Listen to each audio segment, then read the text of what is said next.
Նարեկացու հավատարմար գրքի շնորհանդես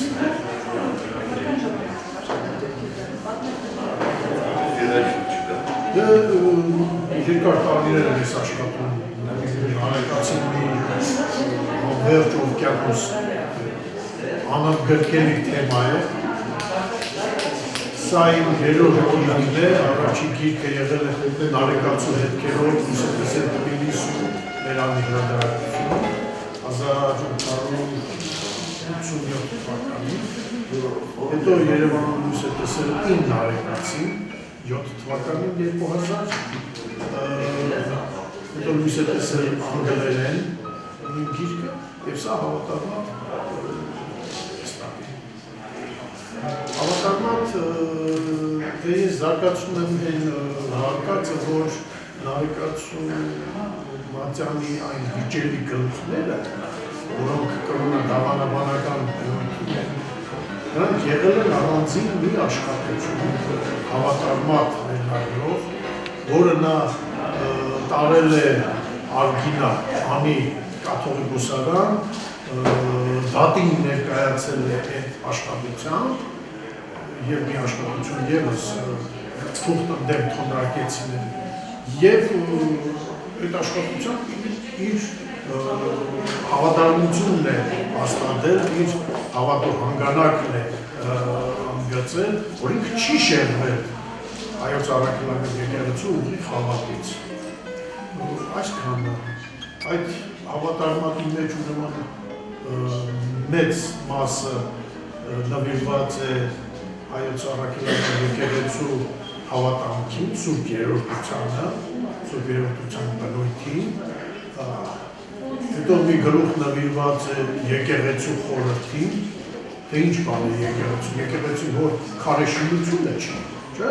հավատավոր ժողովրդի ամբողջությունն է եկեղեցին և այդ քարեշինությունն է, որը օծվելուց հետո որ տանում է եկեղեցի շապներ պիտի տաս, չէ՞, նվիրատվություններ պիտի տաս և դրա համար քահանաները և իսկոպոսները դարել են որ կաշառակեր, դրամասեր, արծաթասեր, իրենց գործը թողած, թողանակ ժողովրդի հոգևոր կարիքները հոգալու, նրանք դրամի հետևից էին։ Ոտարապես այնպես ինչպես մեր օրերում է, հասկանում եք։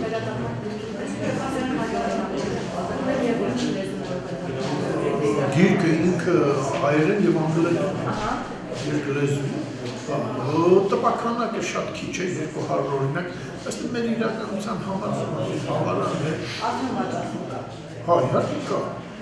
Մի հարց տպագրվել է 2015 թվականին։ Եվ ինչու որոշեցիք հիմա շնորհանդեսը 16-ին և ինչու հենց նարեկացի արվեստի։ Դե նարեկացի արվեստի միությունը որ անցկացում են դա տրամաբանական է։ Որտեղ կարելի է նարեկացու մասին խոսել, եթե ոչ նարեկացի արվեստի միությունը։ Իսկ թե ինչու է դա, գիտեք ինչու։ Սպառվածություն, տարբեր Ես մեծ գերդաստանի տեր եմ, բազմաթիվ թորների տեր եմ և ժամանակ չեն թողնում ինձանով զբաղվել և նարեկացիով զբաղվել։ Այնպես որ հիմա հարմար առիթ է ուղղակի հավաքել մեր թերծասեր հասարակությանը, մեր ընկերներին, արվեստի գործիչներին և խոսել նարեկացիով։ Խնդրեմ, ձեզ շնորհակալ։ Բարև սիրելի բարեկամներ, ընկերներ, հարազատներ, հայրենակիցներ։ Զարմանալի բանն է, այսօրվա մեր հանդիպումը, չգիտեմ, այնպես ստացվեց, որ այսօրը նշանակվեց։ Այսօր դեկտեմբերի 7-ն է։ Ես ուզում եմ մեկ րոպե լռությամբ մենք հարգենք մեր անմեղ զոհերի հիշատակը։ Շնորհակալ։ Ով է Գրիգոր Նարեկացին և ինչու է մեզ հավաքել այսօր այս դահլիճում նա։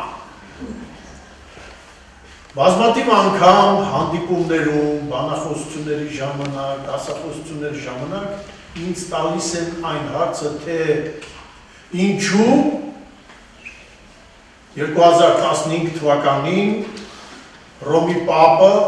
Գրիգոր Նարեկացուն հռչակեց տիեզերական եկեղեցու վարդապետ։ Իսկապես լուրջ հարց է, չէ՞։ Ինչու։ Նախ ասեմ, որ դա Նարեկացու մեծ վաստակի գնահատական։ Նարեկացին ամբողջ քրիստոնյա աշխարհի խոշորագույն դավանաբանական, փիլիսոփայական, քրիստոնեական դավանանքի եւ փիլիսոփայության խոշորագույն դեմքերից մեկն է։ Խոշոր մտածող։ Ոչ ոք Նարեկացուց խորը քրիստոնեական դավանանքի խնդիրները այնպես չի ընկալել եւ այնպես չի մեկնաբանել եւ այնպես չի մատուցել հավատացյալ ժողովրդին, ինչպես Գրիգոր Նարեկացին։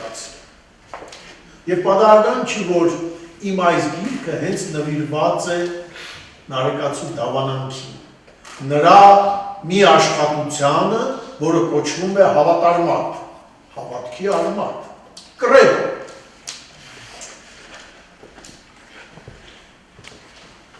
Ուրեմն Գրիգոր Նարեկացին մեզ հայտնի է որպես սովորական մի կրոնավոր, ճգնավոր, նույնիսկ Նարեկավանքի մոտերում ժայռերի մեջ ցույց են տալիս այն քարայրը, որտեղ ճգնել է Գրիգոր Նարեկացին։ Նույնիսկ ցույց են տալիս այդ քարայրի սալաքարերի վրա նրա ոտնահետքերը։ Բայց ասեմ ձեզ, որ Նարեկացին զուտ ճգնավոր չի եղել։ Նա իր ամբողջ կյանքը ճգնավորությամբ չի անցկացրել։ Նա եղել է խոշոր հասարակական գործիչ, խոշոր եկեղեցական գործիչ, նա եղել է համազգային գործիչ։ Ինչպես վկայում են Նարեկացու մասին եղած ավանդազրույցները, առասպելները, իսկ ես ձեզ ասեմ, որ հայ իրականության մեջ ոչ մի գործիչի, ոչ մի հայ մարդու, գրող, գիտնական, կրոնավոր, պատմաբան, ոչ ոքի մասին այնքան առասպելներ, զրույցներ, ավանդապատումներ չեն ստեղծել, որքան Նարեկացու մասին։ Դրանք հասնում են մի քանի տասնյակի։ Եվ այդ ավանդազրույցների մեջ Նարեկացին հանդես է գալիս մեկ որպես հոտախ, մեկ որպես հովիվ, մեկ որպես բժշկող, մեկ որպես վանական եւ բոլոր դեպքերում նա հանդես է գալիս մի գործող անձ Հայաստանի տարբեր գավառներում ու շրջաններում շրջած ու ապրած։ Մենք հաստատ գիտենք, որ Նարեկացին ամենայն դեպս եղել է մոտած աշխարհում, որտեղ 983 թվականին տոնվել է Աբարանից խաչի մեծ տոնակատարությունը եւ նա աշխատություն է գրել այդ մասին։ Նա եղել է Անինում եւ Արգինայում։ Այսօրվա Հայաստանի տարածքում միակ տեղը, որտեղ ոտք է դրել Գրիգոր Նարեկացին, Արգինան։ Արգինան Հայաստանի տարածքում չի այսօրվա։ Արգինան անի կողքը, այն կողմը։ Միակ տեղը, որտեղ նա եղել է, դա Մարմարաշենն է, Վահրամաբերդ գյուղը, Վահրամ Պահլավունու դաստակերտը։ Դուք երևի տեսած կլնեք Մարմարաշեն եկեղեցիների հետ համալուրը մի հրաշալի բան է, եւ ասեմ, այդ եկեղեցիներից մեկը կառուցվել է Վահրամ Պահլավունու սպարապետի կնոջ պատվին, Տիգին Սոֆիայի պատվին, եւ կառուցել է մեծ ընտրթատը, իհարկե ոչ անձամբ իր աշակերտներն են կառուցել, բայց ինքը գալիս վերահսկում էր։ Եվ սկսվել է կառուցվել հենց 986 թվականին, սկսվել է, բայց ավարտվել է ավելի ուշ։ Ես ինչու հիշեցի Տիկին Սոֆիային, հետո ձեզ կասեմ, դա շատ հետաքրքիր մի պատմություն է։ Ուրեմն Գրիգոր Նարեկացին զուտ ճգնավորական և անապատական կյանքով չի ապրել, նա շրջագայել է Հայաստանով մեկ, ճանաչելու համար իր ազգին, իր ազգի հուզող խնդիրները, ճանաչելու համար հայոց եկեղեցիները, եկեղեցու խնդիրները, հայոց պետության, ավելի ճիշտ պետությունների, որտեղ այդ ժամանակ մի քանի պետական կազմավորում ունենք, Բագրատունյաց թագավորություն, Վասպուրականի թագավորություն, ճանաչելու համար այդ պետություններին, այդ թագավորներին, այդ հոգևոր իշխանությանը, նրանց խնդիրներին, սա շատ կարևոր բան է։ Ես ուզում եմ ասեմ, որ Նարեկացուն երբեմն ներկայացնում են զուտ որպես կրոնավոր, ուրիշ ոչ մի բան, բայց նա խորապես գիտեր, հասկացել է և ուսումնասիրել աշխարհի կյանքը 10-րդ դարի և միջոցները ձեռնարկել այդ կյանքը բարի շրջելու։ Հիմա Նարեկացին դե ծնվել է 10-րդ դարի կեսերին, ոմանք ասում են 951,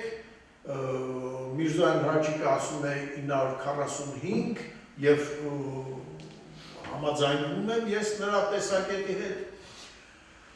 և մահացել է 1003 թվականին, բավականին ջահել տարիքում։ Նա պատահական մարդ չի, սովորական ռամիկի զավակ չի, ասել ձեզ իմանաք։ Նրա հայրը եղել է նախ իշխան, անձնված իշխաններից մեկն է եղել։ Եվ հետո կնոջ մահից հետո ձեռնադրվել է եպիսկոպոս։ Բայց մինչև եպիսկոպոս դառնալը նա արդեն հայտնի էր որպես մեծ գիտնական։ Այնպիսի մեծ գիտնական, որի հետ հաշվի էին նստում ժամանակի մտավորականները։ Նա քաջ գիտեր հունական փիլիսոփայությունը, քաջ գիտեր քրիստոնյա հայրերի գործերը, քաջ գիտեր անտիկ մշակույթը, և նա դառնում է եպիսկոպոս։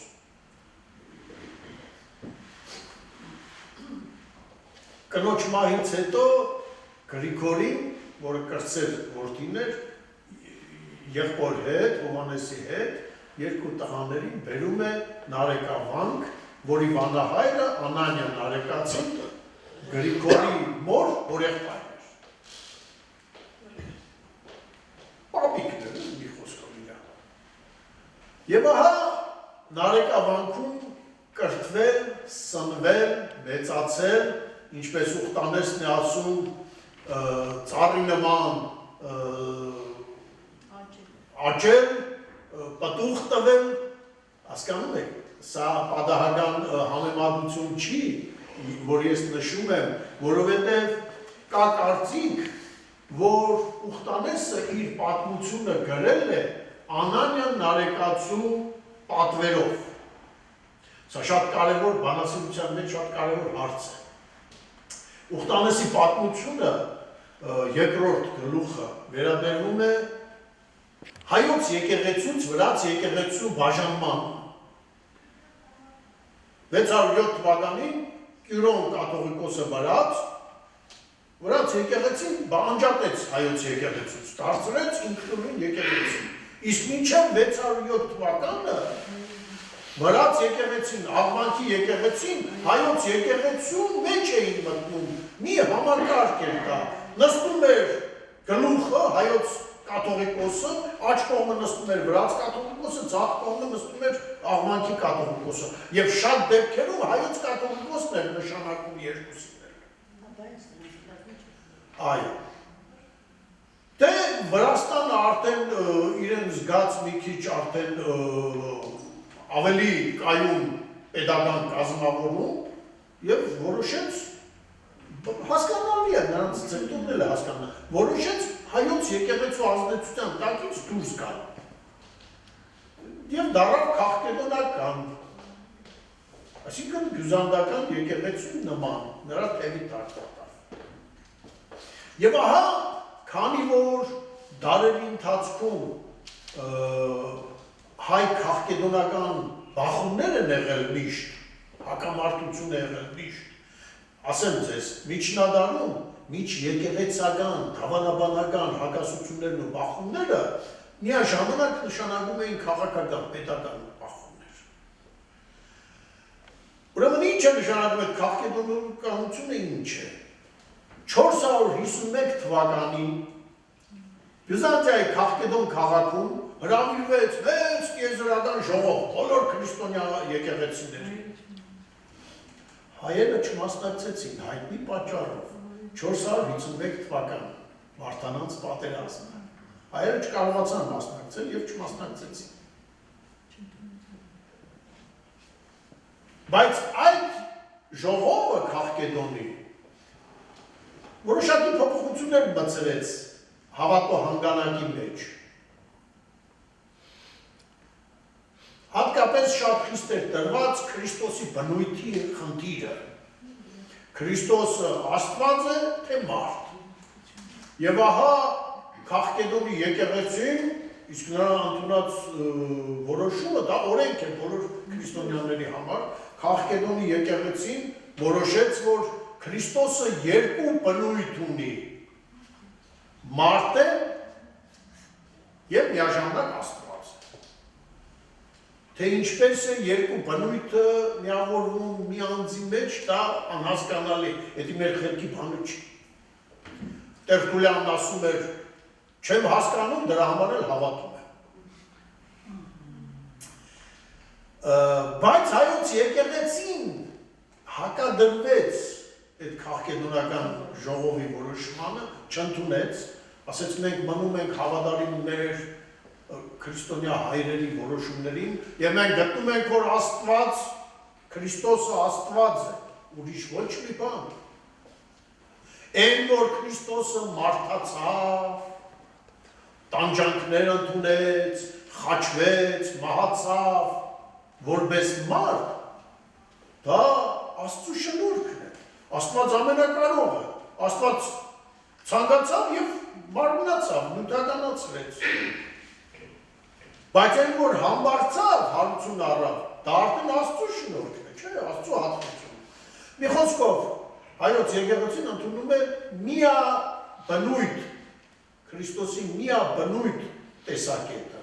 որ Քրիստոսը միայն Աստված է։ Մարդկային հատկությունները դա նրա ամենակարողության շնորհիվ է։ Միաբնույթ, այսինքն մոնոֆիզիկ, դիաբնույթ, դիաֆիզիկ, այսինքն այս երկու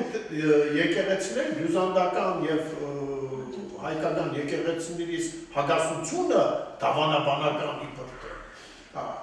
Շատ խորացավ միջին դարերում եւ բյուզանդյան թեև կայսրերը բոլորը մեծամասամբ հայ էին, թեև հայերին շատ էին հարգում, բյուզանդական կայսրության մեջ հայ լինելը շատ մեծ պատմաբեր բան էր, բայց քաղաքականությունը մնում է քաղաքականություն։ Եվ այդ կայսրերը ավելի վնաս տվեցին հայերին, քան թե եթե լինեին հույն։ Դարեր շարունակ բյուզանդական կայսրերը թուլացնում էին Հայաստանը, հայաթափ էին անում, բնակչությանը տեղափոխում էին տարբեր ձևերով, մտրակով եւ բլիթով։ Համոզում էին իշխանների, առանձին իշխանների իրենց տոհներով, իրենց գյուղացիներով, իրենց ճորտերով տեղափոխում էին Բյուզանդիայի այն մյուս ծայրամասը, մեծամասամբ Բալկաններ։ Բալկաններ հայերին այնքան շատ տեղափոխեցին, որ 10-րդ դարի 80-ական թվականներին Բուլղարիայում հայ Սամվել Կոմսաձակը դարավ թագավոր, բուլղարների թագավոր Սամվել Կոմսաձակը դարավ թագավոր եւ ըմբոստացավ Վասիլի կայսրի դեմ, որը նույնպես հայ էր, պահանջեց նրանից Սամվելը, այնտեղ Սամվելները շատ խրոխտ է, պահանջեց նրանից, որ Վասիլի իր քույր Աննային տա իրեն կնության։ Բայց այդ նույն ժամանակ, սա ես մի քիչ շեղվում եմ, բայց հետաքրքիր ասեմ։ Բայց միևնույն ժամանակ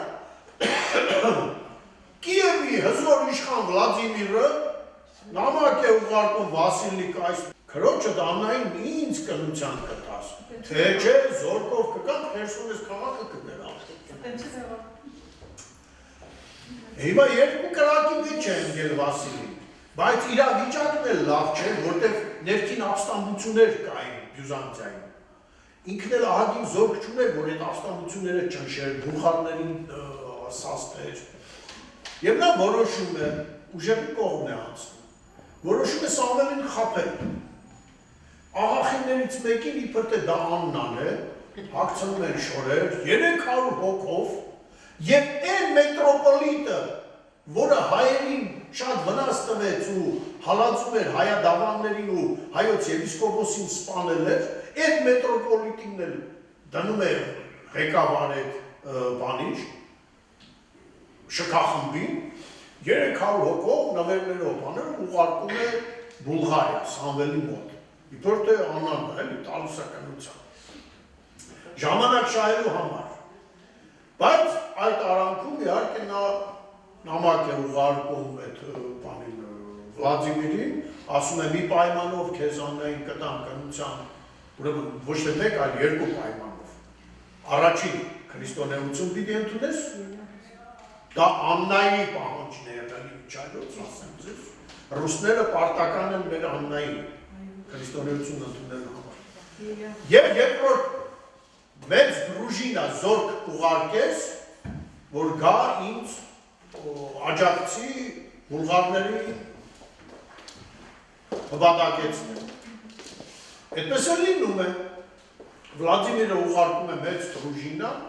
որը իմիջայլոց 1001 թվին Վասիլի կայսրը գալիս է անի, են տայքի աշոտ կյուրապաղատ թագավորը մահացել էր և իր տայքի թագավորությունը նվիրել էր Վասիլին։ Նրանք ազգակցական կապն էր, հայ էր ասում եմ չէ։ Նվիրել տայքի ամբողջ տայք կղարջ այդ թագավորությունը աշոտ կյուրապաղատը նվիրեց, այդպես շատ են եղել, մեր իշխանները շատ են այդպես նվիրել։ Գալիս է, որ գնա տեսնի այդ իր կալվածքը տայքում էլի, և առաջի անգամ ռուզիկներին, մեր պատմիչ Ստեփանոս Ասովիկը ասում է ռուզիկներ, երկար բիզակներով, այդ ռուսական զինվորներն են, դրուժինիկներն են, առաջի անգամ ոտք են դնել Հայաստան այդ ժամանակ, ռուզիկները, 10-րդ դար։ Եվ այսպես ուրեմն Վասիլին կատարվում է, քրիստոնյա է դառնում և այլն, բայց այդ Վասիլի կայսրը այնքան անողոք է եղել հայրից նկատմամբ, իբր թե պաշտպանում է բան, բայց շատ անհեռատես, ասեմ ձեզ, Կոստանդինապոլսի անկումը, Բյուզանդիայի անկումը հենց այդ պատճառով տեղի ունեցավ, որտեղ Հայաստան իր թիկունքը Բյուզանդիան թուլացրեց, 1045 թվին գիտեք անին կործանվեց և կատարվեց Գրիգոր Նարեկացու կանխատեսումը։ Հիմա ասեմ, թե ինչումն է դա։ Եթե մենք կարճ բնութագրենք Նարեկացուն, թե ով է նա եղել, մենք պետք է ասենք, որ նա եղել է հայոց փրկիչ։ Շատերը կարող է տարակուսեն, չէ փրկիչ, բայց ես ձեզ ճշմարտություն եմ ասում։ Հիմա ես կբացատրեմ, թե ինչու։ Պատկերացրեք 10-րդ դարի վերջ 2000-ամյակի արանք, չէ՞։ 2000-ամյակ, առաջի 1000-ամյակը ավարտվում է, սկսվում է իսկ 2 դարի 2000-ամյակի արանքում միշտ հանճար է ծավալում, իմացեք։ Նախ խիստ լարվում են հագասությունները, լուրջ ճգնաժամ է տեղի ունենում, բայց և փրկիչի կարիք է զգացվում։ Ամբողջ քրիստոնյա աշխարհը առաջի 1000-ամյակի վերջում սպասում էր Քրիստոսի գալստյան, փրկչի գալստյան։ Լուրջ եմ ասում, սա հայտնի բան է։ Սպասում էին, որ փրկիչը գար, իրենց պրոբլեմները լուծեր։ Պատկերացնում եք, գյուղացիները սպասում էին ինչի, որտեղ ճորտացումը այնքան անողոք էր։ Ճորտ գյուղացիների հալածանք այնքան անողոք էր, աշխարհիկ ֆեոդալները մի կողմից, այս եկեղեցին մյուս կողմից։ Ահա որ կեղեքում էին գյուղացիները։ Հիմա էլ պատասխան։ Եվ գյուղացիները ապստամբում էին։ Հասկանում եք։ Ոչ միայն դա։ Մի քանի պետական կազմավորում կար Հայաստանում, Բաղրատուններ ասեցի, վասպուրական, բայց միասնական պետականության հարցը լուծված չէր։ Հայաստանը, հայոց աշխարհը միասնական մի պետություն չէր։ Եվ այդ եղած պետական կազմավորումներն էլ իրար դեմ բախումներ ունեին, գիտեք, երբ պարակտությունը ցեցի նման ուտում էր Հայաստան, միշտ։ Սա է մյուս կողմից։ Ուրեմն սոցիալական ճնշումը, այս քաղաքական տնտեսական անջատվածությունը, հակասությունները, բախումները եւ մյուս կողմից էլ եկեղեցու խնդիրները, ես ձեզ ասեցի, եկեղեցին հեռացել էր ժողովրդից։ Գրաբարով ժամասացություն էին ասում, իսկ 10-րդ դարը արդեն միջին հայերեն իր ժամանակաշրջանն էր։ Գյուղացին չեն հասկանում գրոց լեզուն։ Հոգևորականների քարոզները գյուղացին չեն հասկանում, դες մեկ։ Բացի դրանից եկեղեցականներն էլ այնքան էին շահագործում այս գյուղացիներին, որ փոխանակ խեղճ ժողովրդի հոգևոր կարիքները հոգալու հակերեքում էին այդ ժողովրդին, հասկանում եք։ Եվ դրա դեմ ամբոստացավ Խոսրով Անձևացին, Գրիգորի հայրը։ Զարմանալի բան է, 10-րդ դարում այն կաթողիկոսը, որ քեզ եպիսկոպոս է ոնցել, դու նրա դեմ բողոքում ես, հեռու են բարեկամական կապեր են ունեցել, ասեմ ձեզ։ Ամբոստացավ Անանիա Մոկացի կաթողիկոսի դեմ, ասում է լսի, ամոթա, այդ ինչ բան է, ով է ինձ կապալարն ու դարձնել կաթողիկոսի։ Ես խիպիտի կաթողիկոսին հարկ ընծանել, նվերներ պել, այսինքն կաշա։ Հարգավոր է վերացնել այդ բան ասում է, պատկերացնում եք ուր է խփել են ամենակարևոր թիրախին։ Երկրորդ, լսեք ասում է, եկեղեցին արդեն հիմա որ ասում են շտատները ուռճացել են, չէ՞։ Մեր կառավարությունը հիմա փորձում է կրճատել ձիգերը։ Հա, ոչ միայն, դա կադրեն եկեղեցու այդ բանը ուռճացել էր, 12 դաս գոյություն ուներ եկեղեցու։ Եվ ահա Խոսրով Անձևացին առաջարկում է կրճատել այդ 12 դասերը, թողնել 3 դաս։ Պատկերացնում եք։ Մի խոսքով Նարեկա դպրոցը, ի դեմս Խոսրով Անձևացու, Անանիա Նարեկացու և Գրիգոր Նարեկացու, մշակել էին մի ամբողջ կուր ծրագիր եկեղեցու բարենորոգման, եկեղեցու գործունեությունը բարեշրջելու, ռեֆորմացիա ենթարկելու մի լուրջ ծրագիր։ Ես նոր քիչ առաջ ասեցի լրագրողներին, Վահան կաթողիկոսը, որը ընդամենը մի տարի եղավ կաթողիկոս, 978 թվին ընտրվեց, այս Վահան կաթողիկոսը բավական խելացի կաթողիկոս էր, կարդացած, կիրթ, նա որոշեց մի քիչ հայոց եկեղեցիներում ժամասացությունը, պատարակը, ժամերկությունը, ծիսակադարությունները մի քիչ աշխուժացնել, որպեսզի ժողովրդին գրավի, ավելի ազդեցիկ լինի։ Նա հրամայեց Վրաստանից բերել սրբապատկերներ և դնել հայոց եկեղեցիներում և ծիսակադարություններ անցկացնել սրբապատկերների պարգևության։ Եվ ինչ, վտարեցին նրան, քշեցին, փախավ եկավ վասպուրական, ժողով գումարվեց, ուրիշ կաթողիկոս ընտրեցին և մի տարի հետո վախճանվեց Վահան կաթողիկոսը։ Այսինքն հայոց եկեղեցին նույնիսկ սրբապատկերները չեն ընդունում 10-րդ դարում։ Եվ ահա, իսկ նարեկացիները դա մեղք չէին համարում։ Գրիգորը իր մատյանի մեջ էլ ասում է, Մարիամ Աստվածածնի պատկերը նկարելը դա մեղք չի,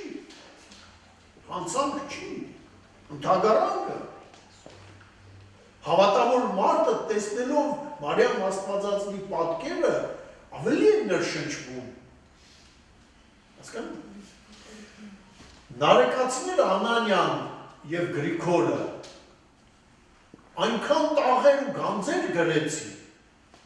երաժշտություն, այստեղ Դանիել երաժիշտը այստեղ է, այնպիսի չքնաղ երաժշտություններ գրեցին այդ գանձերի համար, որոնք արդեն կատարում էին եկեղեցում, և դա շատ ազդեցիկ էր, Աստծո հավատով եկեղեցի եկած մարդու վրա դա ազդում էր, ներշնչում էր, հասկանում եք։ Սա եկեղեցու գործունեությունը աշխուժացնելու, բարեշրջելու մեծ ծրագիր էր։ Նույնիսկ սոցիալական խնդիր էր, ասեցի, չէ՞։ Իմիջայլոց որոշ բաներ թոնդրակեցիներն էլ էին ասում, բայց թոնդրակեցիները ծայրահեղության մեջ էին ընկնում, երբեմն նրանք իրենց ղեկավարներից մի քանիսին նույնիսկ Քրիստոս էին անվանում, եկեղեցիներ էին քանդում, սա մի ծայրահեղություն է։ Նարեկացիները, նարեկա դպրոցի գործիչները դեմ էին այդ բանի, թոնդրակեցության այդ ծայրահեղ դրսևորումներին դեմ էին, բայց նրանք այն պահպանողական հոգևորականությանն էլ համաձայն չէին։ Նրանք այն միջին դիրքն էին գրավում, չափավոր բարեփոխումների կողմնակից էին նրանք։ Հասկանում եք։ Եվ սա էլ թերևս պատճառ դառավ նրանց կասկածելու, հալածելու, որպես ծայր, որպես աղանդավոր, որպես քաղկեդոնական, որպես նույնիսկ թոնդրակեցի, Անանյային էլ են կասկածել, Գրիգորին էլ են կասկածել։ Երկուսն էլ իրենց արտարացման թղթեր են գրել։ Թուղթ ընդդեմ թոնդրակեցիների, նարեկացին ունի։ Անանյան նարեկացին ավելի ծավալուն աշխատություն ունի թոնդրակեցիների։ Եվ այսպես 970-80-ական թվականները ծայրահեղ լարման նախ հայ քաղկեդոնական հարաբերություններն են ծայր աստիճան սրվում և հայոց առանձին հատվածների միջև էլ լարվածությունը խորանում է։ Եվ ահա այս պայմաններում 986 թվականին հայոց Բյուզանդիայի պատկանող մասում, ասեցի, բյուզանդական այդ մետրոպոլիտները սկսում են հալածանքների մի նոր ալիք։ Քահանաների են սպանում, եպիսկոպոսների են հայադավան, եպիսկոպոսների են սպանում, փակել են տալիս եկեղեցիները, ստիպում են, որ հունարեն լեզվով ժամասացությունը տարվի, եւ այլն, եւ այլն։ Սա մի լուրջ բան էր։ Եվ նամակներ են ուղարկում Խաչիկ կաթողիկոսին։ Իսկ մինչ այդ արդեն Գրիգորի վրա են բամբասան գրել։ Այս ժամանակահատվածը, ասում է, եղբայրը կասկածում էր։ Ինձ միշտ, ես որ կարդում էի աղբյուրները, ինձ միշտ հիշեցնում էր 20-րդ դարի 30-ական թվականները։ Ահա որ, ասում է, մի թեթև կասկածանքը բավական էր, որպեսզի հոգևորականին կարգալուց անեին կամ բանադրանքի ենթարկեին։ Վախտում էին այդ ձեր ասած։ Եվ այսպես 986 թվականից սկսվում է այդ հայահալած Բյուզանդիայի նոր ալիքը և 987 թվականին, ինչպես չան-չանն է նշում, Արգինայում, որ այդ ժամանակ կաթողիկոսանիստ գյուղաքաղաք էր, գումարվում է մի ժողով, թագավորը, իշխանները, եպիսկոպոսները, կաթողիկոսի գլխավորությամբ, մի ժողով են գումարում։ Հիմա, մի բան պետք է հասկանալ, նման ժողովներ կամ նման համահայկական մասշտաբի ժողովներ գումարվում են հազվադեպ դեպքերում, շատ կարևոր դեպքերում միայն, երբ որ Հայաստանի լինել չլինելու հարցն է, օրհասական խնդիր է, այդ ժամանակ, մեկ էլ կաթողիկոս ընտրելու ժամանակ։ Հիմա կաթողիկոսի ընտրության հարց չկար, Խաչիկ կաթողիկոսը նոր էր ընտրվել։ Բա ինչն էր պատճառը, որ այդպիսի ժողով է գումարվել։ Ահա ես պատճառն ասեցի, իմ ուսումնասիրությունները ցույց են տալիս, որ 86 թվականին սկիզբ առած այդ հայահալած հուժկու քաղաքականությունը պատճառ է հանդիսանում, որտեղ դա նաև ոչ միայն միջեկեղեցական հարցեր է, այլ միջպետական հարցեր է։ Դրա համար թագավորը հրավիրում է ժողովը, որպեսզի քննարկեն հայ քաղաքական հարաբերությունները, այդ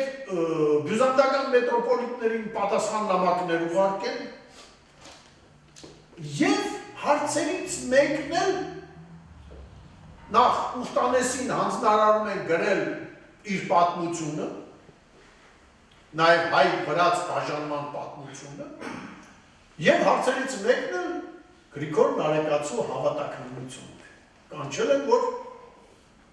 քննեն, տեսնեն ինքը իսկապես շեղվել է ուղիղ հավատից, թե ոչ։ Գրիգոր Նարեկացին այն լեգենդը, որ հետագայում եկեղեցին ստեղծել էր, թե Նարեկացու մոտ գալիս են հրավիրելու և նա ուրպատոր է լինում, աղավնիների պատմությունը գիտեք բոլորը, դա Հայսմավուրքից է մնացել, որ նա տապակած աղավնիներ, հետո ծափ է տալիս, աղավնիները կենդանանում են, թռնում են։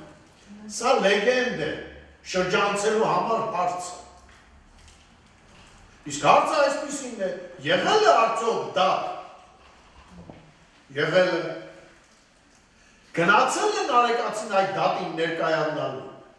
իհարկե գնացել է, չգնալ չէր կարող, եթե չգնալ, ուրեմն կարտարածներ են մեղադրանքները, որ կար իր հասցեին, ուրեմն պիտի գնալ, բայց գնաս, դատարկ ձերով գնաս, որ ինչ անես, պիտի գնաս արդարանար, չէ, ահա և այդ նպատակով Նարեկացին տանում է աշխատություն իր հետ, մեկը թուղթ ընդեմ թոնդրակյաց, մյուսը հավատարմատ վերնագրով մի աշխատություն, իր հավատո հանգանակը, ուղիղ հավատի իր նվիրվածությունը հիմնավորող տեսական փաստաթուղթ։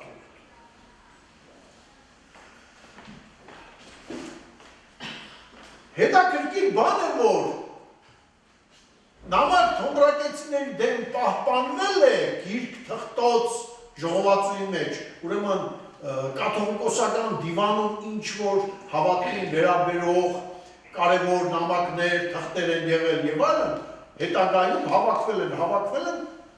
և հետագայում ժողովածու են ստեղծել գիրք թղթոց վերնագրով։ Այդ գիրք թղթոց ժողովածուի մեջ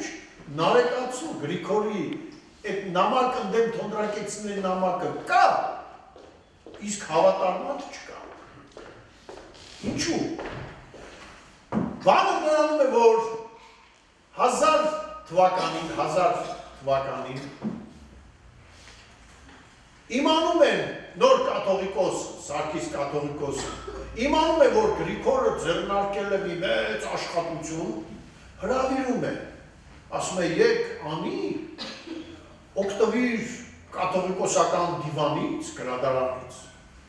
և այստեղ մենք քեզ կաջակցենք, գիտեք չէ, գիրք գրել այն ժամանակ շատ թանկ հաճույք էր, մագաղատը մեծ գումար արժեր, իսկ Մատյանի նման գիրքը գրելու համար քանի հորդ պիտի մորթվեր, որ այդքան մագաղատ ստեղծվեր։ Մենք քեզ կաջակցենք այդ հարցում և այլն, արի այստեղ կազմի քո գիրքը։ Նարեկացին ճարահատյալ գալիս։ Եվ Սամուել Անեցին գրում է, որ 1001 թվին Սուրբն Գրիգոր Նարեկացին այստեղ անիում շինեց, այսինքն կազմեց իր գիրքը Մատյանը։ Անիում։ Նա գալիս է անի և սկսում է ստեղծագործել, կազմել, գրած բաները, առանձին գլուխները, հավաքել, խմբավորել։ Եվ հենց այդ աշխատանքների ընթացքում նա նույն նպատակով, ինչ նպատակով, որ նա գրել էր հավատարմատ աշխատությունը, իր ուղղադավանությունը ապացուցող այդ աշխատությունը։ Նույն նպատակով իր մատյանի ապագան ապահովելու համար, որպեսզի մատյանը իր մահից հետո չոչնչացնեն, այդ հավատարմատ աշխատությունը տարալուծում է մատյանի մեջ։ Դա Գրիգոր Նարեկացու մատյան ողբերգության պոեմի վիճելի գլուխների ամբողջությունն է։ 4-5 գլուխ, գիտեք, չէ, շատ ժամանակ այդ գլուխները հանում էին, ասում էին Գրիգոր Նարեկացին չի գրել, որտեղ դավանաբանական, եկեղեցական, դավանաբանական բնույթի գլուխներ են։ Մատյանի հետ կապ չունեն իբրտե, բայց այդպես չի, նա է գրել, նա է հեղինակը, բայց նա էլ այդ հավատարմատը մտցրել է մատյանի մեջ։ Հիմա գանք այս հավատարմատ գրքի բովանդակությանը։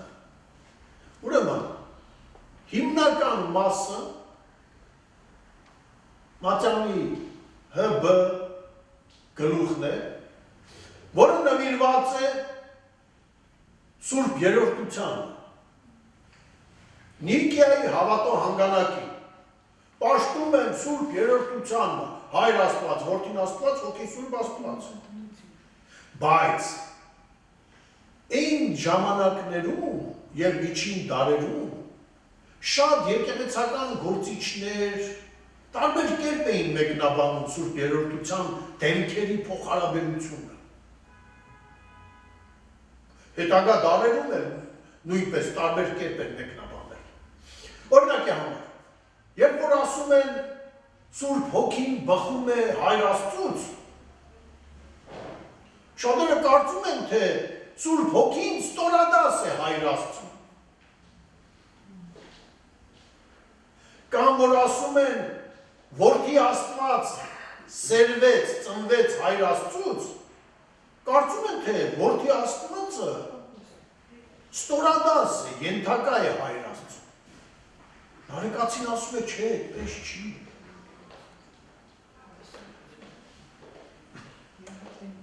Նա ասում է, Քրիստոսը որդիդ է Հայր Աստված, բայց ոչ ստորադաս, համազոր են, դրանք ասում են նույն Աստվածն են, նույն պարզապես 3 դեմքով, 3 իպոստասով, Աստված մեկն է, այդ դեմքերը իրարից առանձին նացված չեն, երբ ասում է Քրիստոսը հարություն առավ և համբարձավ չէ, գնաց հոր աջ կողմը նստեց, որից չեն էլ բաժանվել, ասում է Գրիգորը։ Որդի Աստված որ իջավ, մարդացավ, իջավ երկրագնդի վրա, նա հորից չեն էլ բաժանվել, դրանք անբաժան էությունն են, հասկանում ես, մի էություն է, էությունը ոնց կարելի է մասերի բաժանվել։ Ահա այսպիսի խորհրդածություններով նա փորձում է տրամաբանական հիմք ստեղծել երրորդության ընկալմանը։ Սա շատ հետաքրքիր երևույթ է։ Ոչ մի աստվածաբան այսքան բան չի արել։ Հետո կասկածում եք, ասում եք, խի Հռոմի պապը ճանաչեց որպես տիեզերական եկեղեցու վարդապետ։ Հետո Սուրբ Երրորդությունից հետո արդեն գալիս է եկեղեցու խնդիրը։ Ինչ բան է եկեղեցին։ Եկեղեցին հոյեն քարից շինությունը չի։ Եկեղեցին հավատավոր ժողովուրդն է, որ հավաքվում է այդ շինության մեջ։ Աստծո անունով կոչվածները, Աստծո անունով հավաքվածներն են եկեղեցին։ Իսկ այն քարեշինությունը, երբ որ օծվում է, երբ որ հավատավոր մարդիկ գալիս են այդտեղ Աստծո հետ առնչվելու, այդ ժամանակ դառնում է եկեղեցի։ Հասկանում եք, այսպիսի մեկնաբանություն է տալիս նա։ Նույնն էլ հետո եկեղեցու մյուս խորհրդանիշները,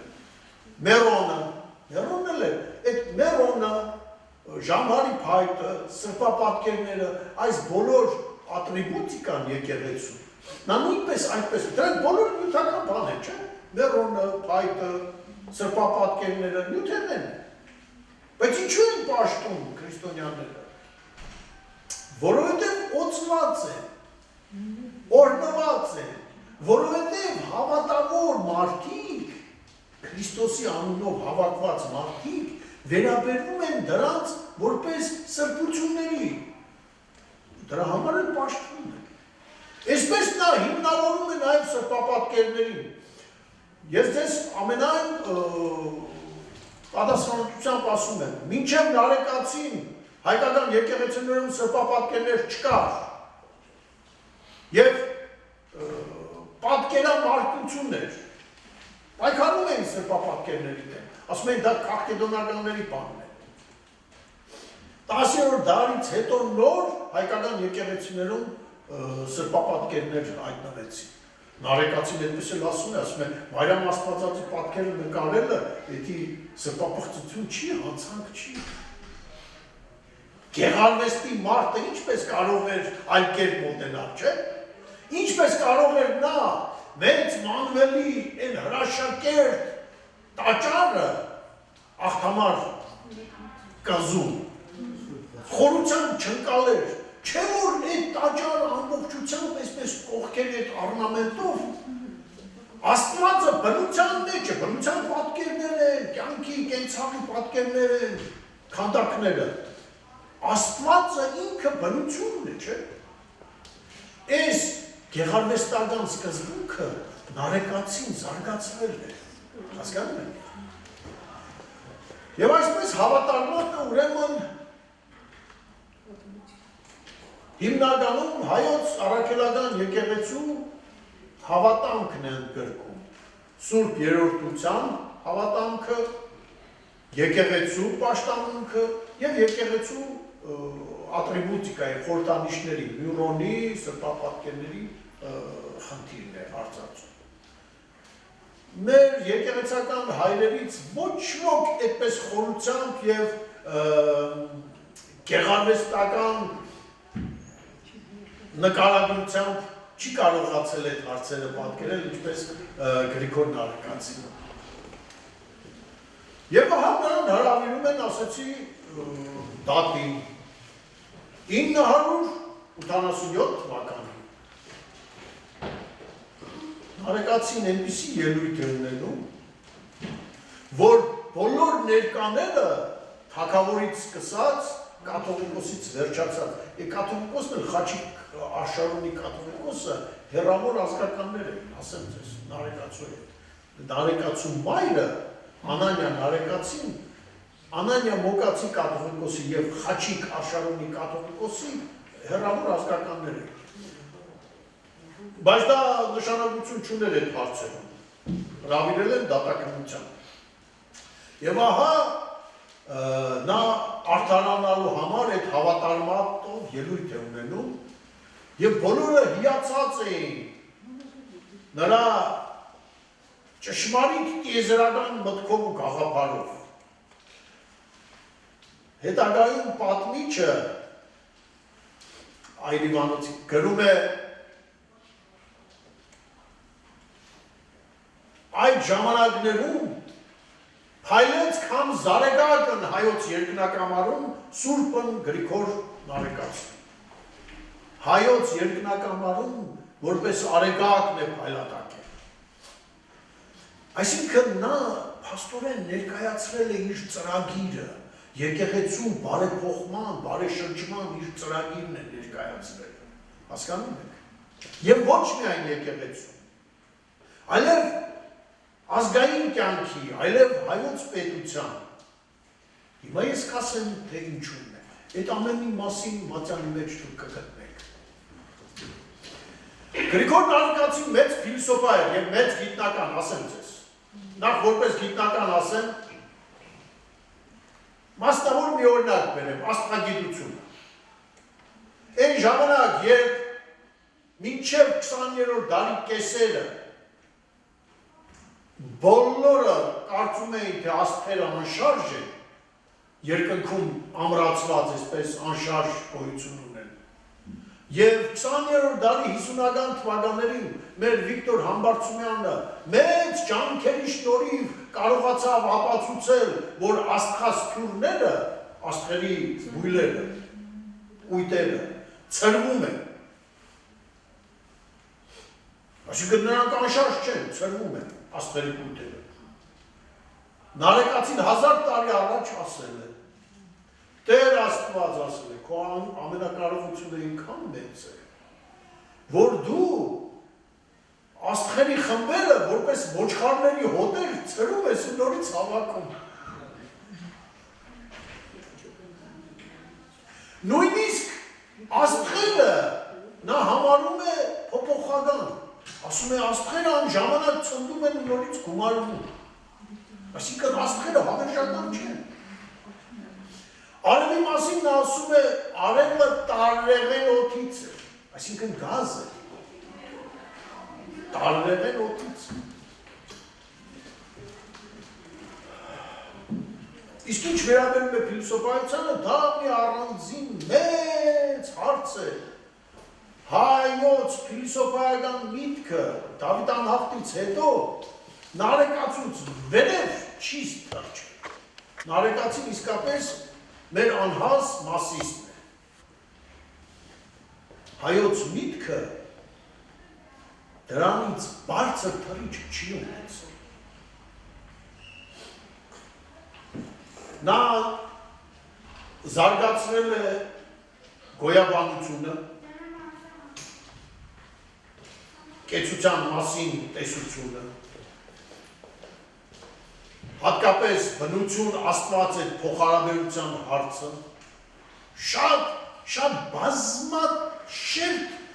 տեսություն է ստեղծել նա։ Եվ նրա այդ բոլոր մտածողության հիմքում, բոլոր տեսակետների հիմքում դուք կզարմանաք, բայց ընկած է խորը դիալեկտիկական մտածողություն։ Տրամաբանությունը նարեկացին ասում է կարգ բանիվ, խոսքի, բանի, մտքի կարգը, լոգիկա, տրամաբանություն։ Նրա տրամաբանությունը մեր Գրիգոր Գուզաջյանը իր գրքերից մեկում գրել է, այլ հանգամանքներում Գրիգոր Նարեկացին կարող էր հարաբերականության տեսության ստեղծողը լինել։ Այդ գնահատական։ Զարմանալի տրամաբանություն ունենա։ Եվ ինչ է տրամաբանությունը, նոր բան չի։ Այդ տրամաբանությունը դիալեկտիկական տրամաբանություն է։ Եթե ասում ես սպիտակ, պիտի ասես նաև սև։ Դուք դա բոլորդ էլ կարդացել եք Մատյանը, գիտեք, չէ՞։ Ասում են մարդու կազմած կտեր, կառուցեցիր իրար մեր հակ, հակադիր տարբեր տարերից, մեկը թեթև, մեկը ծանր, մեկը թաց,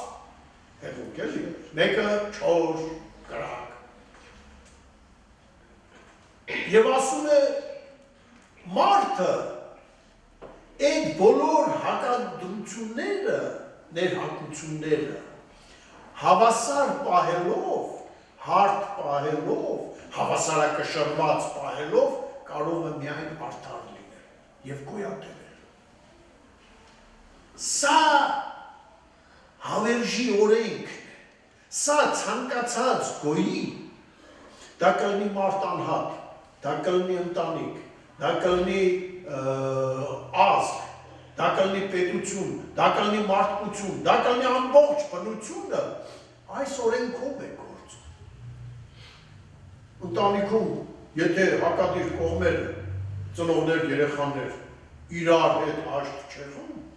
համերաշտ չեղան, մի ընդհանուր լծի մեջ չեղան, այդ ընտանիքը ընտանիք չի կկործանում։ Նույնը ազգը, եթե ազգի մեջ տարբեր սոցիալական շերտեր, վերնախավ, տո ներքնախավ, տո չգիտես հարուստ ու աղկա, այդպես էլ ասում է հարուստ ու աղկատը, իշխողն ու իշխվողը, տերն ու ծառան, թագավորն ու իշխանը, բոլոր շերտերը նկատի ունի, այս բոլոր ներհակությունները, եթե մի ընդհանուր լծի ներքո, մի ընդհանուր նպատակի չծառայեցին, եթե հավասարակշռված չեղան, հիմա կասեք ինչպես կարող է հարուստն ու աղքատը հավասարակշռվել, չէ՞։ Շատ պարզ ձևով։ Հարուստը այնքան չպետք է հարստահարի աղքատին, որ նա ամբոստանա իր դեմ, իրեն սպանի եղածներ խաղի։ Այսինքն պետք է հավասարակշռություն պահպանի։ Շահագործելու մեջ էլ չափ կա, չէ՞։ Գործատուն, գործ որ տալիս է, չէ՞, իր բանվորներին, աշխատողներին, պիտի իր բանվորներին մի քիչ էլ լավ նայի։ Որ նրանք իրենց ընտանիքները կարողանան պահել, որ չըմբոստանան։ Թագավորը իշխանների հետ հարաբերությունները պետք է այնպես պահպանի, որ իշխանները չըմբոստանան, իշխաններն էլ զորք ունեն, չէ՞, չըմբոստանան թագավորի դեմ։ Եվ այսպես շարունակ։ Այսինքն հակադիր կողմերի հավասարակշռությունը, համերաշխությունը, սա զարգացման և մեխանիզմն է և ազգապահպանության, հայապահպանության, պետության պահպանության, մարդու անհատի պահպանության, եթե մարդը որկրամոլությամբ տարվեց, նա կհիվանդանա, բայց իսպար չուտելով մարդը նույնպես կմահանա։ Ուրեմն սննդի հարցում պետք է չափավոր լինի և բոլոր հարցերում մարդը պետք է չափավոր լինի, չէ՞։ Պահի այդ չափը, հավասարակշռությունը, սա շատ մեծ գաղափար է, ասեմ ձեզ։ Ամեն ինչի մեջ հավասարակշռությունը պետք է պահպանել։ Եթե ուզում եք, որ զարգացման հնարավորություն լինի։ Հենց որ այդ հավասարակշռությունը չեն պահպանում, երկիրն էլ է կործանում, ազգն էլ է կործանում, պետություններն էլ են կործանում, ասեմ ձեզ։ Նարեկացու այս պատգամները չպահպանելու հետևանք էր, որ անին անկում ապրեց։ Եվ գիտեք ինչի, փոխանակ գյուղացիական զանգվածների մի քիչ վիճակը բարելավեն, 1003 թվականին կաթողիկոսի հորդորով Վահրամ Պահլավունի սպարապետը զորքով և դա այն դեպքում, երբ արտաքին սպառնալիքներ կային, զորքով ընկավ ամբողջ Հայաստանով մեկ թոնդրակեցիներին կոտորեց և ոչ միայն թոնդրակեցիներին, բոլոր այլախոհներին, բոլոր նրանց, ովքեր ասենք թե ըմբոստանում էին, համաձայն չէին, ովքեր իշխանությունից բողոքում էին, բոլորին կոտորեց, համատարած։ Եվ զարմանալին այն է, որ նարեկացին էլ հանկարծ հենց այդ տարին մահացավ։ Սա պատահականություն է։ Այդ ինչպես եղավ, որ 1002-3 թվականին Մատյանը կազմեց, ավարտեց ու հանկարծ մահացավ։ Այս մամուլքի մեջ գրում են, հենց կասկածանքով մեզ հուշում են, ասում են, հանկարծակի ջահել տարիքում Գրիգոր Նարեկացին վախճանվեց, եկեղեցու խարխլված հիմքերը վերանորոգելու իր իղձը, երազանքը կիսատ թողնելով։ Կարծես հուշում է, թե ինչու է նա երիտասարդ տարիքում վախճանվել։ Ես ասում եմ, պատմական փաստերը, որ համադրում եք, պատահականությունները արդեն վերանում են։ Այդ ոնց եղավ, որ Վահրամ Պահլավունին սկսեց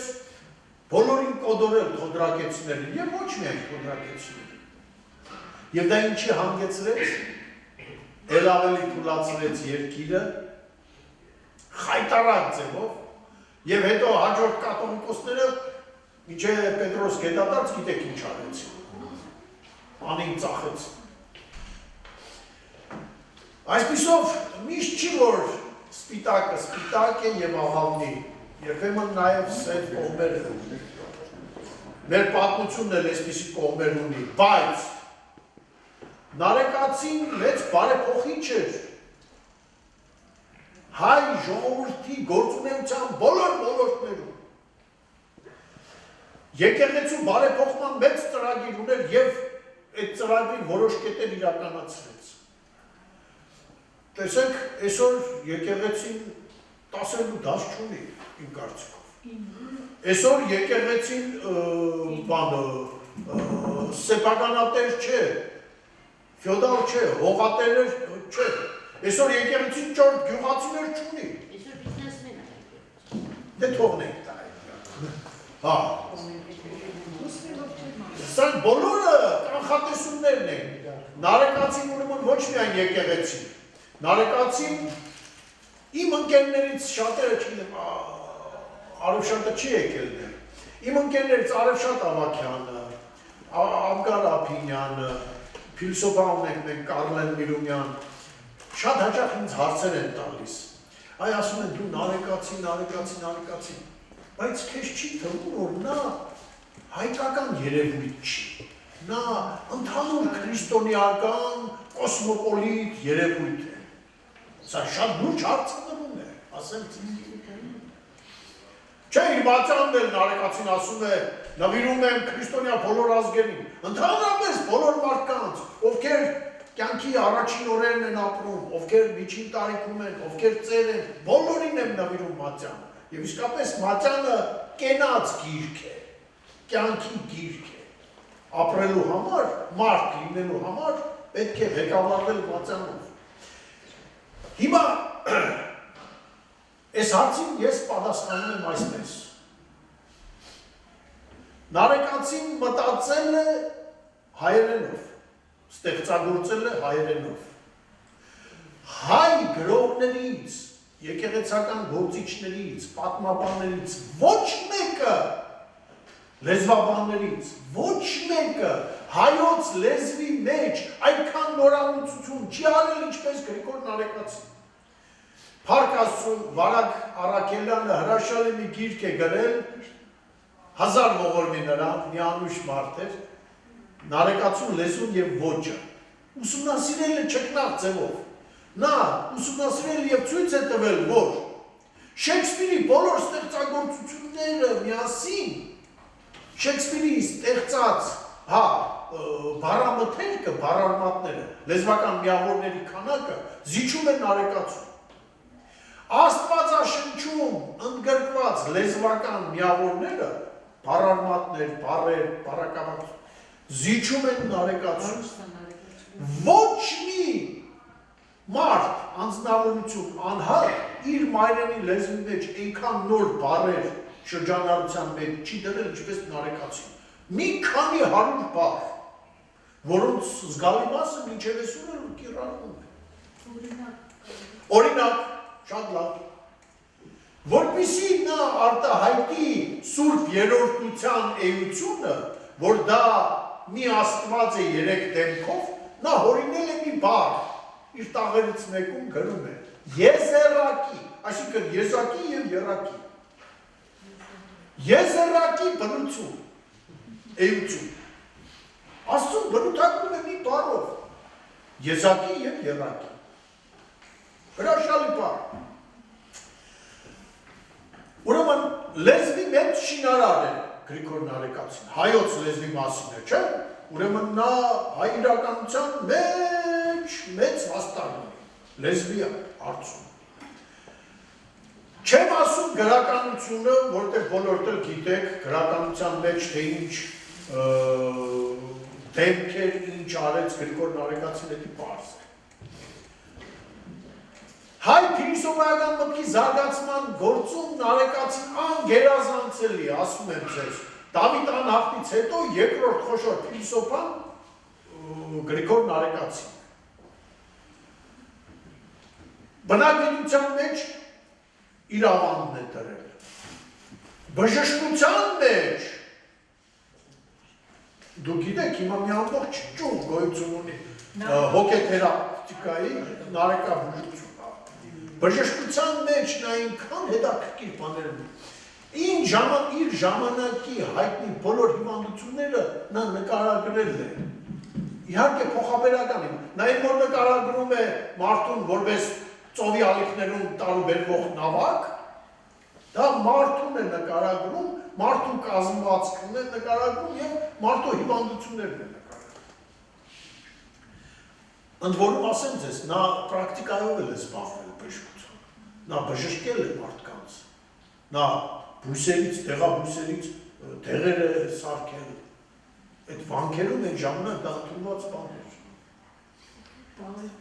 Վանքերում նույնիսկ տեղեր կար, դարակներ կային, որտեղ պահում էին չորացրած բույսերը և դրանցից թուրմեր էին պատրաստում։ Ինձ չի թողնի, որ ես ստեմ Դանիել երաժիշտը նարեկացին հայ երաժշտության մեջ դեմք է, թե դեմք չի։ Նորարար է, թե նորարար չի։ Նրա տաղերն ու գանձերը այսօր էլ երգում են և հուզում են մարդկանց։ Երաժշտության մեջ ավանդում է։ Էլ ինչ պիտի աներ, որ նրան մենք համարեինք հայ մշակույթի, հայ արվեստի, հայ գրականության, ընդհանրապես հայ իրականության խոշոր դեմք։ Սրանց ավել էլ ինչ պիտի աներ։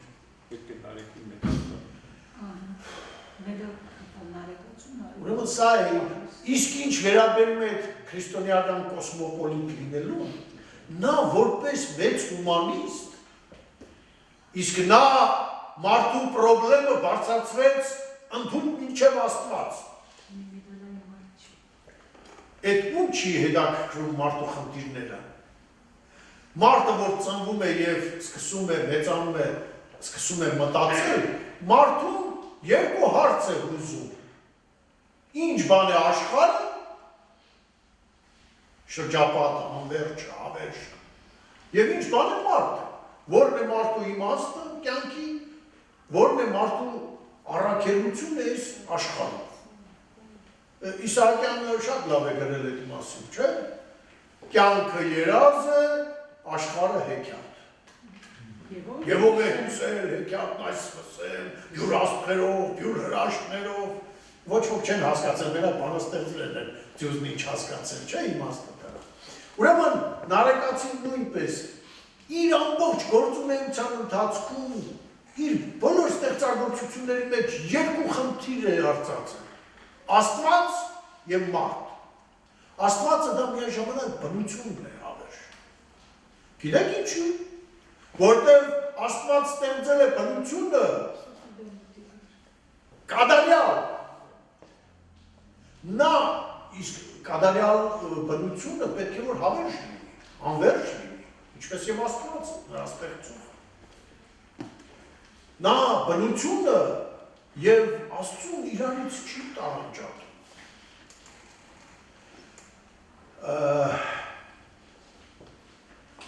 Մենք դեռ ունենք ժամանակ։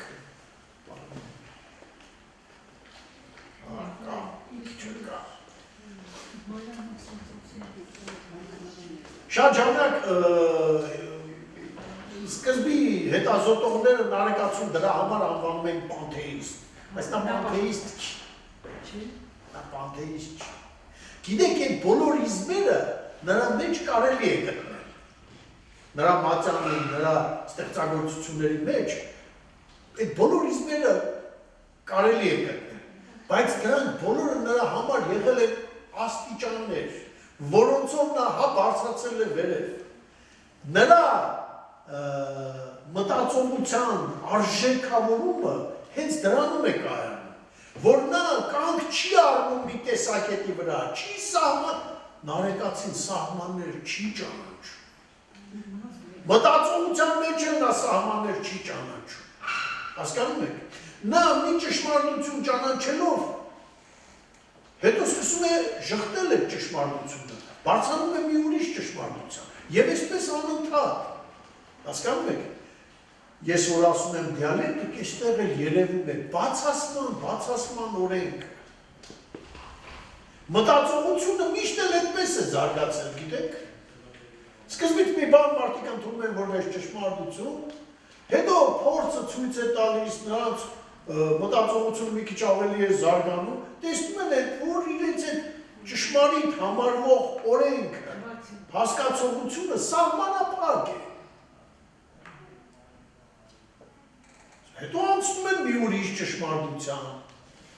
հետո որոշ ժամանակ հետո պարզվում է, որ դա էլ է սահմանափակ, մարդու իմացության զարգացման բնույթն է այդպիսի։ Մարդը երբեք նա ասում է, Դավիթ Ավետանախտի նման, ասում է Աստված ցանկանում է այնքան, ինչքան կամենում է, որտեղ Աստծու կարենալն ու կամենալը անսահման է։ Դրա համար Աստված ցանկանում է այնքան, ինչքան կամենում է։ Իսկ խելացի մարդը փիլիսոփան պետք է կամենա այնքան, որքան կարող է։ Հասկանում եք։ Մարդու կարողությունները ճանաչելու կարողությունը, ստեղծագործելու կարողությունը սահմանափակ է Աստծո համեմատ։ Աստված բացարձակ է, հավերժ, անվերջ, մարդը սահմանափակ է իր բնույթով։ Թեև որոշ դեպքերում մարդն է առաջ գնում, նրա ընթացքն էլ անընդհատ է, շարունակական է։ Եվ գալիս հասնում է այնտեղ, որ ասում է Տեր, ես գերադասում եմ ապրել այստեղ, երկրավորի կյանքով։ Տեսեք հումանիստը որտեղ է։ Ոչ թե հրեշտակների հետ եմ ուզում ապրել, այլ այստեղ, այս ցեխի մեջ, այս գետնի վրա, մարդկային կյանքով, մարդկային տանջանքներով։ Ինչու՞։ Որովհետև այստեղ կյանքն էլ է ժամանակավոր, թեև մահն էլ ժամանակին է գալիս, այսինքն բացարձակ չի։ Նա գալիս հասնում է այն բանի գիտակցմանը, որ բացարձակ գոյությունը նաև բացարձակ չգոյություն է։ Զարմանալի բան է։ Եվ դրա համար նա գերադասում է հարաբերական գոյություն ու հարաբերական չգոյություն, մարդկային կյանք։ Այդտեղ նա արդեն անում է մի ճիշտ հայտարարություն, Տեր Աստված ասում է, ամաչում եմ ասել, որ մարդկանց գործերի պատմությունը քոնից էլ առաջ է անցել։ Ով է ասում, նարեկացին է ասում, Աստծուն է ասում, այլ Աստված ջան ասում, ամաչում եմ ասել, որ մարդկանց գործերի պատմությունը քոնից էլ առաջ է անցել։ Եվ ինչ։ Տեր ասում է, արա այնպես, որ երկրավորի ընթացքը երբեք չհավասարվի քո շնորհներին։ Աստված ջան ասում, այսպես չի կարելի։ Այդ ոնց կլինի որ մարդը քեզանից նրա գործերը քեզանից քո գործերից առաջ անցնեն։ Այդպես չի կարելի, չէ՞։ Արա այնպես, որ երկրավորի մարդու գործերի ընթացքը երբեք չհավասարվի քո շնորհներին։ Այլապես աչքով տեսնողը առաջնորդի կարիք չունի։ Լսում եք ինչ ասում։ Ինչ քով հարթամը չի դեգերում լիսևաների շուրջ։ Առողջության պարարտը բժշկության կարիք չունի։ Սա է նարեկացուն, մեծագույն հումանիզմը։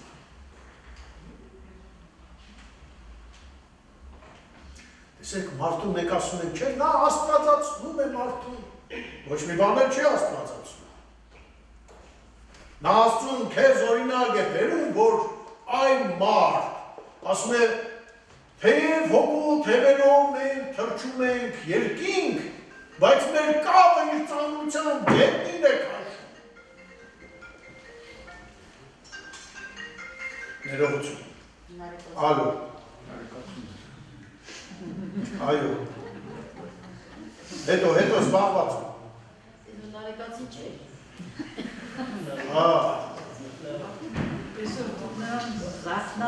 Թերևս այսքան այսօր բավարարն ենք, հա, եթե հարցեր ունեք, խնդրեմ, այո,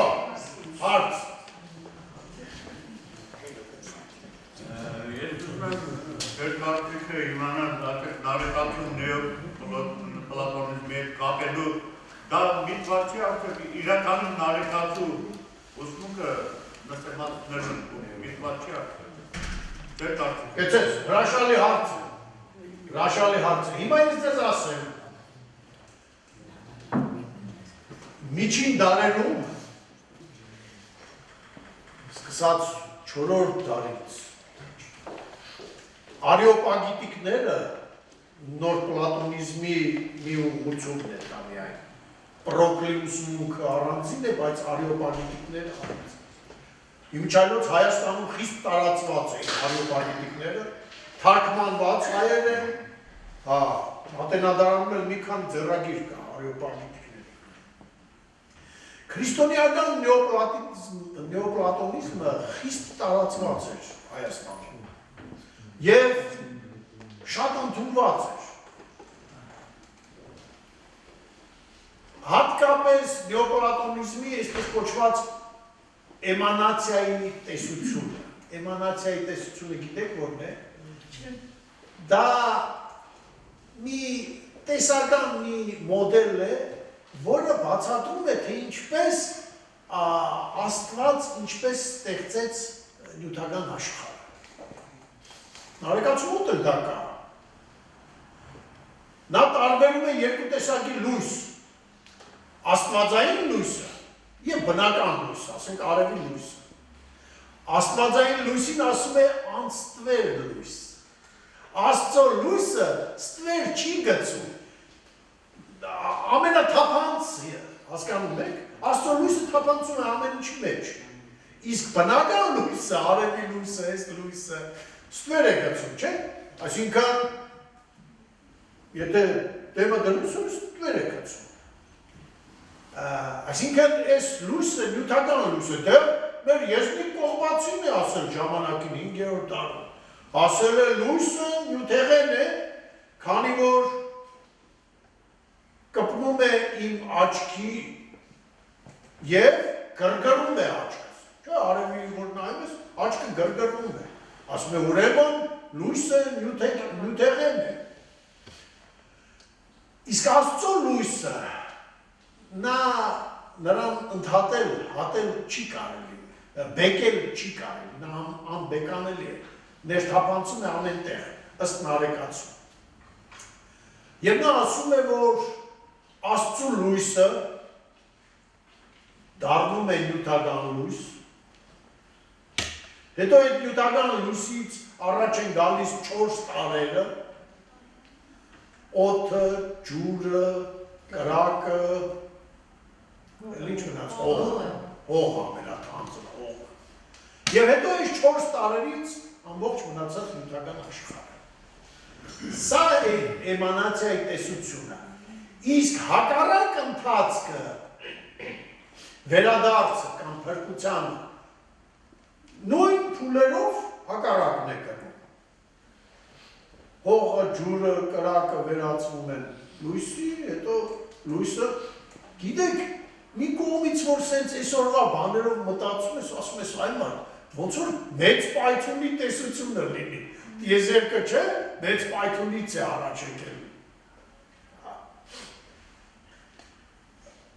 Այս էմանացիայի տեսությունը Նարեկացին ընդունում է, բայց նա կանգ չի առնում նեոպլատոնիզմի կամ նոր պլատոնականության փուլի վրա։ Նա դրանով էլ հենց օրիգինալ փիլիսոփա է, որ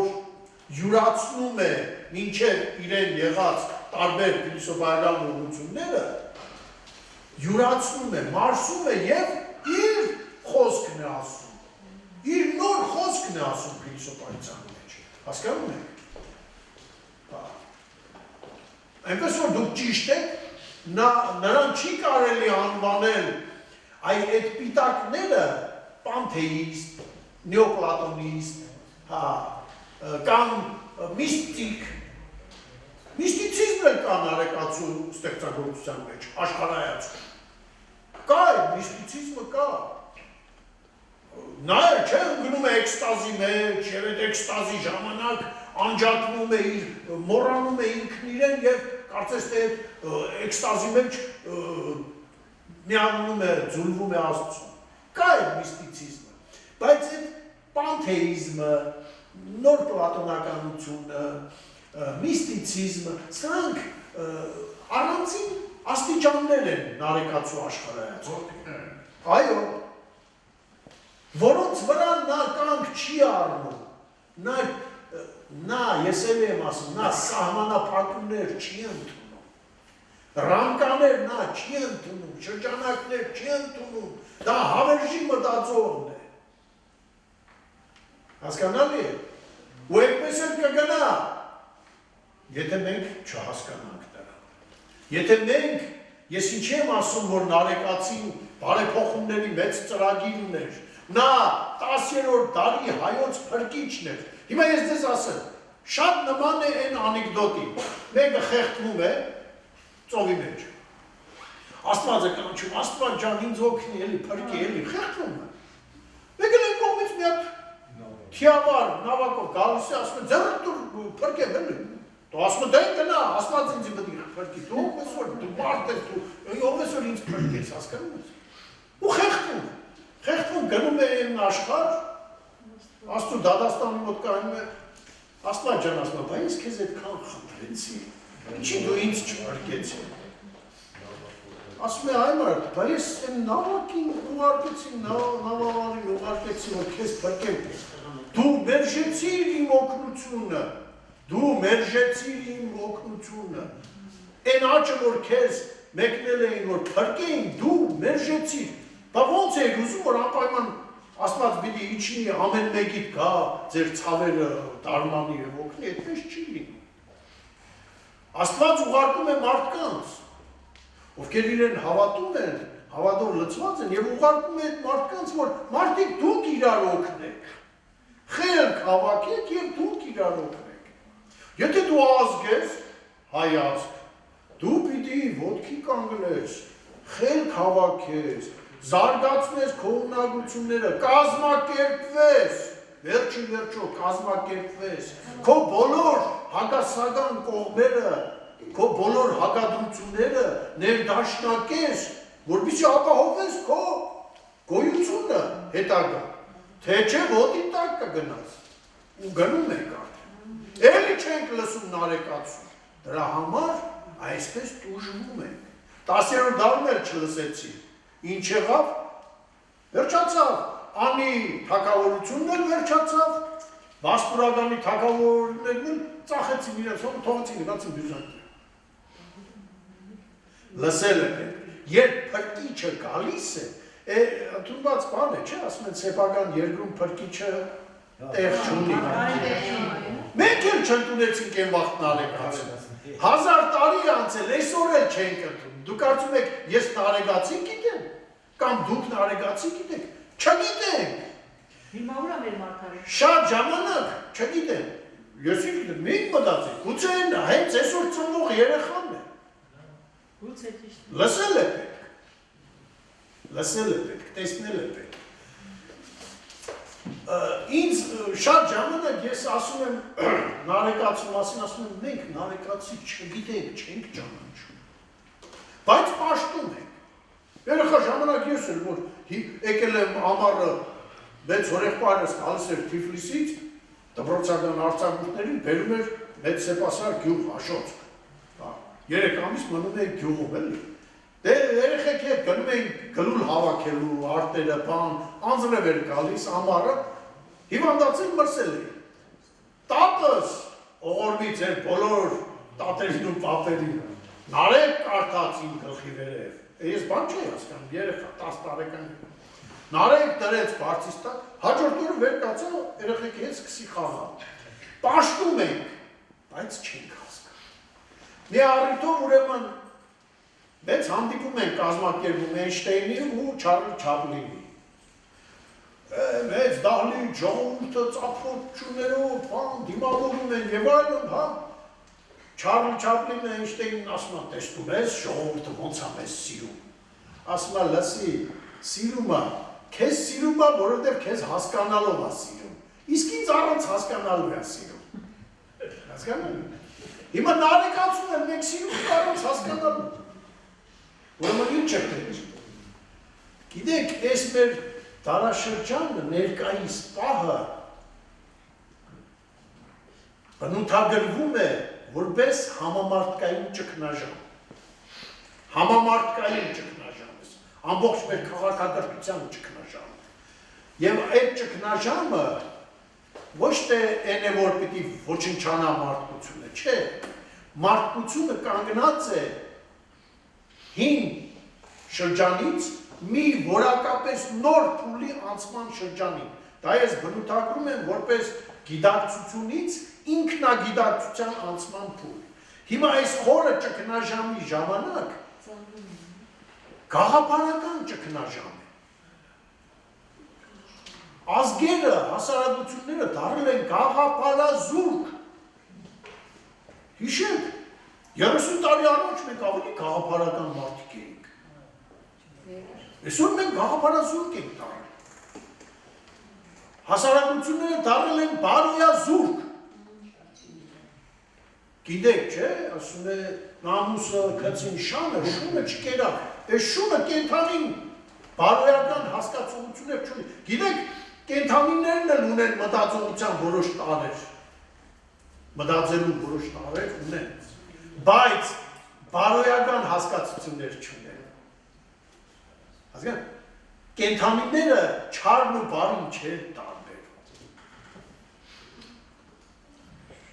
Մարդն էլ տարբերում է, բայց ինքը իրեն դրել է այնպիսի վիճակի, որ այսօր ընդհանրապես մոռացել է պատիվ, հարգանք, խիղճ, չկա, մոռացել է։ Իսկ դա հասարակության խորը ճգնաժամի մասին է խոսում։ Իսկ նարեկացին մեզ ուրիշ բան է սովորեցնում, այն։ Այդ ծրագիրը հասկանալը պետք։ Ես նորից եմ կրկնում, շատ ժամանակ ասում եմ, չէ, ազգային գաղափարախոսություն, մենք չունենք ազգային գաղափարախոսություն, այն մեկը ասում է, էդի սուտ կատեգորիա ազգային գաղափարախոսություն,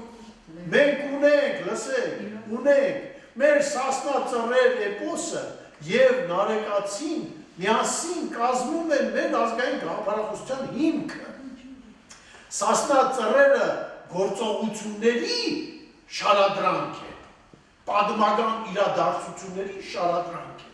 իսկ նարեկացու մատյանը գաղափարների, հոգեվիճակների շարադրանք է, այս երկուսը միասին մեր ազգային գաղափարներ է։ Հայագիտությունը մեր ազգային ակադեմիայի կեսը տտել էր, ուղիղ կեսը, որովհետև հայագիտությունը դա չի սահմանափակում լեզվաբանությամբ, գրականագիտությամբ, հայոց պատմությամբ,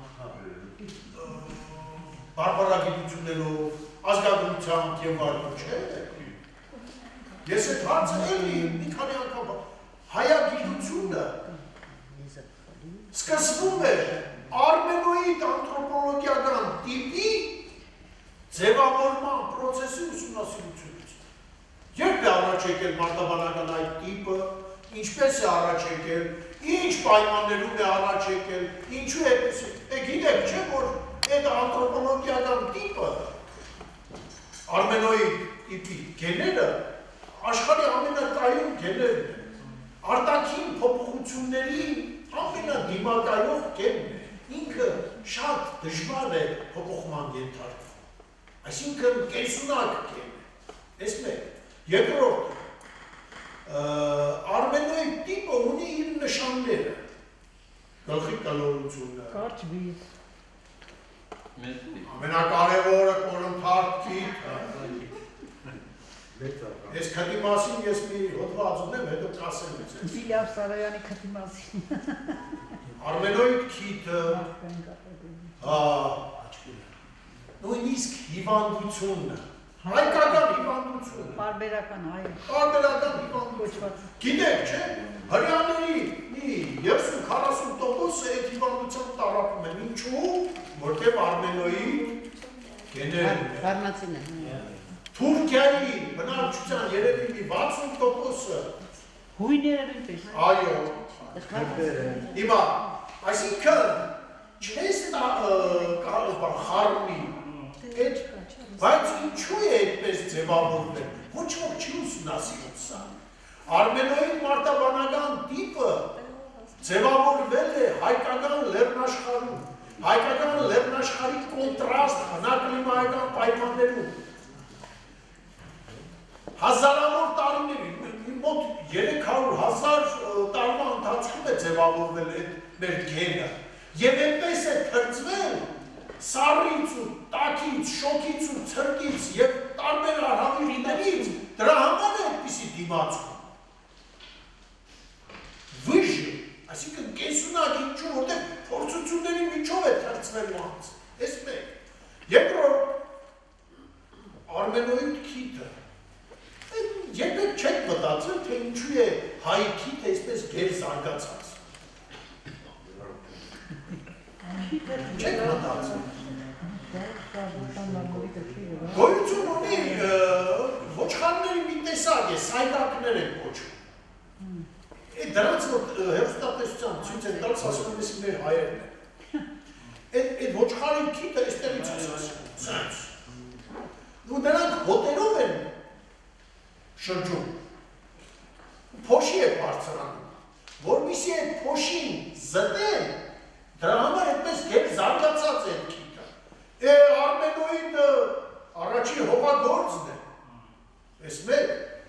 պրիմիտիվ հողագործությունը միշտ է փոշու հետ է գործունեցում, որպեսզի այդ փոշին զտի, գեր զարգացած շնչառական օրգան պիտի, այս մեկ, երկրորդ, Արմենոյի տեսակը ձևավորվել է հայկական լեռնաշխարհում, որը ակտիվ երկրաշարժերի եւ հրաբուխների գոտի է, անընդհատ, տեկտոնիկ այդ շարժումները մանավանդ 100,000-ավոր տարիներ առաջ, շատ ակտիվ են եղել այստեղ, չէ, բայց այդ փոշու պայմաններում ապրել է պետք, չէ, դրա համար է հայ քիթ այսպես։ Լավ, այս ինչ-որ վերաբերում էր կենտրոնին, իհարկե հայագիտության մեծ հզոր կենտրոն պետք է ունենա, որի մի մասնաճյուղը, օրինակի համար ինչու չէ հիմնադրել նարեկացիագիտության մի հիմնարկ, ինստիտուտ։ Որտեղ մենք անկազմակերպ ազգ ենք։ Մեզ համար օրինակ մի հատ յարմար կա, մի հատ սիտի բացելը կա, մի հատ սաս բացելը ավել հեշտ է նարեկացիա, անը գործում Էսպ է, իսկ երկրորդ հարցը Սիալկովսկին ասում էր, որ եզերքը շնչող արարած է, ինչպիսին է նարեկացու կարծիք։ Գիտես ինչ, իհարկե նարեկացին դրանց շատ առաջ ասել է մասին, ինչու որտեղ դա եզերքը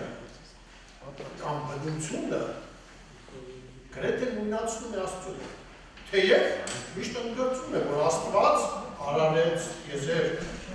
բայց Աստված եզերքը որ ստեղծում է, ինքը չի օտարում այդ եզերքից, ինքը եզերքի մեջ է, դրա համար նարեկացին ասում է, բնության բոլոր ծագերում, ամեն ինչի մեջ ես դու, նույնիսկ ասում է, այսի խոսք ունի, ես ամենեցում և հիս ամեն, ես ամենայն և հիս ամենեցում, հասկանում եք, ամեն ինչի հետ կապված և Աստված եզերք որ ստեղծում է, այդ իհարկե եզերքը պետք է որ կադարյալ լիներ, այսինքն կադարյալ է այն բանը, որը հավերժ գոյություն ունի։ Ուրեմն եզերքը Աստծու նման պետք է հավերժ գոյություն ունենա։ Աստծու նման պետք է անվերջ լինի։ Ողորմածիկ տատս, այսօր քանի անգամ հիշեցի տատս այն։ Անունն էլ Սրբուհի էր, գիտեք։ Այ ողորմից էր բոլոր տատերի պապերով։ Ողորմածիկ տատս ինքը գորգագործ է։ Ասում էր, բալամ ասում էր, այս աշխարհը Աստված ստեղծեց կարբեդի պես։ Կարբեդի պես։ Սկզբից ասում է հենքը գործեց, հենքը գիտեք, անգույն թելերից է, չէ՞։ Հենքը անգույն թելերից է գործ։ Ասում է սկզբից հենքը գործեց, հետո այդ հենքի վրա հունավոր պատկերներ գործեց, այս բազմազանությունը։ Ասում է ոչ ոք չի հասկանում Աստծու այդ գործի, ստեղծածի, այն հենքի իմաստը ոչ ոք չի հասկանում։ Առանց հենքի կարբեդ չես գործի, չէ՞, խալու չես գործի։ Ասում է մենակ հմուտ Գորգագործը գիտի այդ հենքը ինչ նշանակություն ունի։ Հիմա այսօր ես տիեզերագիտության մասին գիրք եմ գրում եւ այդտեղ կա ծոննա մատերիա, չէ՞։ Մուտ մատերիա այսպիսի հասկացություն կա, որը ընկած է բոլոր լուսատու մարմինների կենտրոնում։ Չորնեի բիրի ծոննա մատերիա։ Եվ ես ասում եմ, տատիս այդ խոսքն եմ մեջ բերում, ասում եմ լսեք, ուրեմն այդ ծոննի մատերիան այն հենքն է, որի հիման վրա ձևավորվում, կազմավորվում են բոլոր լուսատու մարմինները, աստղերը, աստղակույտերը, գալակտիկաների կույտերը։ Այսպես, էպես որ իհարկե տիեզերքը կենդանի է, բայց կենդանի է այն իմաստով, որ ենթարկվում է հավերժության օրենք, նրա հագադիր կողմերը հավերժ փոխանցվում են իրար, հավերժ շրջապատի մեջ են, ուրեմն կենդանի է։ Այսքան։